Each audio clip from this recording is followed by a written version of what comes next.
धर्मांतराच्या बद्दल जे विधेयक आज मला वाटतं विधानसभेत मांडले गेले, उद्या परिषदेत मांडलं जाईल.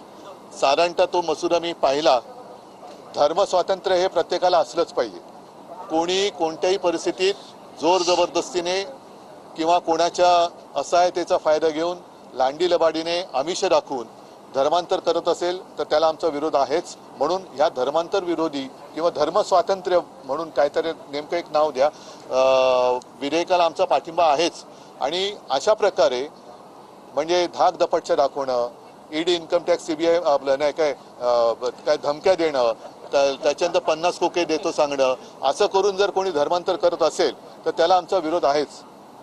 मात्र तो संपूर्ण ते मी बिल त्याची चालत असताना काही प्रश्नांची उत्तरही मिळणं गरजेचं आहे ती जनतेसाठी. याचं कारण असं की त्याच्यात असं नमूद केलं आहे की गेल्या काही वर्षांमध्ये मी आता शब्दशः नाही सांगत, एक सारांश सांगतो. गेल्या काही वर्षांमध्ये अशा प्रकारच्या धर्मांतरांच्या घटनांमध्ये वाढ झालेली आहे. आता गेल्या काही वर्षांमध्ये जास्त करून भाजप प्रणित सरकार राज्यात आणि केंद्रामध्ये सत्तेवर आहे. असं हे सरकार असताना सुद्धा बळजबरीने किंवा फसवून धर्मांतराच्या संख्येत वाढ झाली असेल तर ते अपयश कोणाचं आहे ह्या प्रश्नाचं एक उत्तर मिळालं पाहिजे. आणि नेमकं कोणत्या समाजात, कोणत्या विभागात, कोणत्या प्रकारे धर्मांतर असं होत असेल त्याची माहिती दिली तर आम्हाला सुद्धा सावध राहता येईल.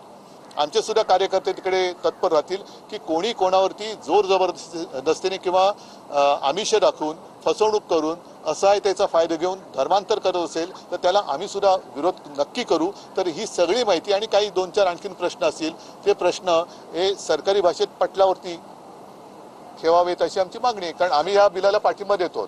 विधानसभा स्पीकर से आपले पुणे दौऱ्यावर होते त्यावेळी भीमाशंकरला व्हीआयपीच्या माध्यमातून धनगर आरक्षणावरती दीपक बोराडे मुंबईतल्या आझाद मैदानावरती आमरण उपोषण करतायत.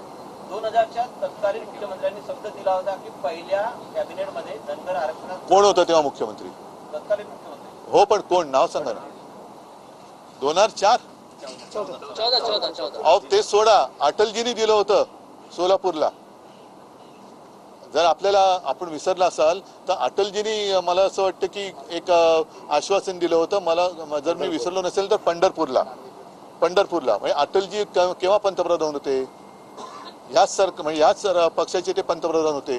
त्याच्यामुळे हे जे काय आश्वासन आहे हे पंतप्रधानांनी, तत्कालीन पंतप्रधानांनी दिलेलं आहे. त्याच्यामुळे ते पूर्ण करणं हे आता तत्कालीन म्हणायचं नाही, आत्ताच्या याला काय म्हणायचं, आत्ताच्या वर्तमान पंतप्रधान आणि मुख्यमंत्र्यांचं कर्तव्य आहे. सर आज आप गए अपने मौजूदा विधायकों के साथ नार्वेकर जी से मिलने के लिए गए थे. सवाल ये है कि महाराष्ट्र को नेता विपक्ष मिलेगा या नहीं? दोनों जो सदन है शायद इतिहास में पहली बार ऐसे हम अनुभव कर रहे हैं कि दोनों सदन के लिए विपक्ष के नेता नहीं है. क्यों डर रही है सरकार? और मेरा ये तीसरा चौथा कितने अधिवेशन हो गए, हर समय हम जाकर उनको रिक्वेस्ट करते हैं क्योंकि उनका अधिकार है और वो कहते कि अब जल्द से जल्द हम करेंगे. इस बार भी उन्होंने वही कहा है. ना आता हे विषय जर अध्यक्ष हे